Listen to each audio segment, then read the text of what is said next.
kumanaan ka mid ah taageerayaasha xisbiga talada dalka haya ee kulmiye ayaa saaka banaanbax iyo isu soo bax ballaaran oo aan hore loo arag ka sameeyay xarunta gobolka saaxiil ee Berbera iyadoo ay kumanaan ka mid ah taageerayaasha xisbiga talada dalka haya ee kulmiye ay saaka aruuriyadii hore ay isugu soo baxeen dariiqyada iyo jidadka waaweyn ee magaalada Berbera iyo xafiisyada kala duwan ee ay xildhibaanada golaha deegaanka uga sharaxan xisbigaasi kulmiye ay ku leeyihiin magaalada Berbera waxaana ay saaka ay dabaaldeg ay ku marayeen dariiqyada waaweyn ee magaalada Berbera iyagoo halkaasina ay horgalayeen مسؤولينta iyo maamulka xisbiga kulmiye iyo sidoo kale xildhibaanada golaha deegaanka ka sharaxan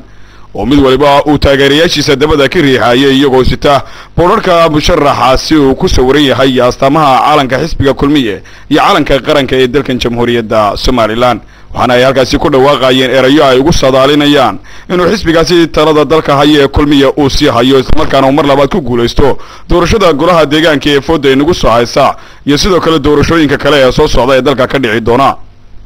xilwaanadaasi ayaa waxa iyaguna ay ka warrameen isla markaana ay si weyn ugu mahadnaqeen taageerayaashaasi aadka u tirada badan ee saaka isugu soo baxay magaalada Berbera isla markaana marayay jidadka iyo dariiqyada waaweyn ee magaalada Berbera isla markaana muujinayay shucuurta iyo taageerada wadaninimo ee ay u hayaan xisbiga talada haya ee kulmiye walaalayaal sida wanaagsan ee noo soo dhaweyseen ee noogu soo baxdeen ee bacadka ugu taagan tihiin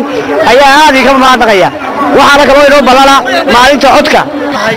inaanu helno oo dadka jilicsan iyo dadka xuquuqdooda u helno annagoo dadkaasay muujiyeen taageer garataag kalgacal iyo reereyn ay doonayaan inaanu ku soo baxno waxa u siinaysa muddada xilka ay hayeen waa marag madoonto horumarka uu gobolku gaaray waxaanan filayaa inay 8 Nofeembar ay sida shinnida sanaaduuqda u kori doonaan taageerayaasha waxaan ka codsanayaa taageerayaasha gobolka saaxil ama dadweynaha gobolka saaxil inay cod ka siiyaan xisbiga kulmiye oo wax qalad fara badan u sameeyay intii ay jirtay dawladdan Silaanyo ee uu hogaamiyo Axmed Maxamed Silaanyo waxa kaloo mahadnaqayaa dhammaan taageerayaasheeda garab taagan ee taagan waxaan maanta halka ka dirayaa fariin aad u qaaliya oo qiimo badan oo qalbigayga iyo laabtayda ka soo go'day taas oo u diraya taageerayaasheeda qiimaha badan ee ku kala sugan gobolada degmooyinka tuulooyinka xaafadaha iyo dhammaan hareeraha intay la joogta iyo intay maqlaysa waxa aan u dirayaa salaan keenay biisha idinka keenay biisha idinka kale magaceena idinka kale maamuskeena idinka kale ana aad idinku mahadnaqayaa sida sharafta leh ee qiimaha badan ee maanta u soo baxdeen waxaan idinka doonaynaa maalinta codka inaad sidaas oo kale codkiina noo siisaan soo inoo ballan maaha aad waxaan balyeynaya taageerayaasha xisbiga kulmiye gobolka saaxil guud ahaan gaar ahaan taageerayaasha khaaska iyo musharaxiinta guud ahaanba aad iyo aad baan u hambalyeynaya waxaan rajaynayaa insha Allah taageerada ballaaran ee ay muujiyeen taageerayaasha xisbiga kulmiye gobolka saaxil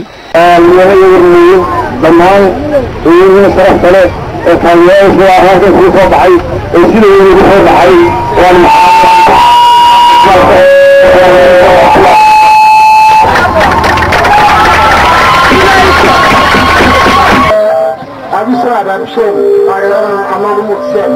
waxaan idin maaqaanaya haddii aan idhaahdo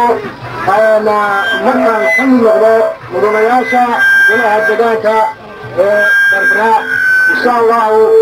waxaan wax idinka qabanayaan haddii aan idhaahdo waxyaabaha aad u badan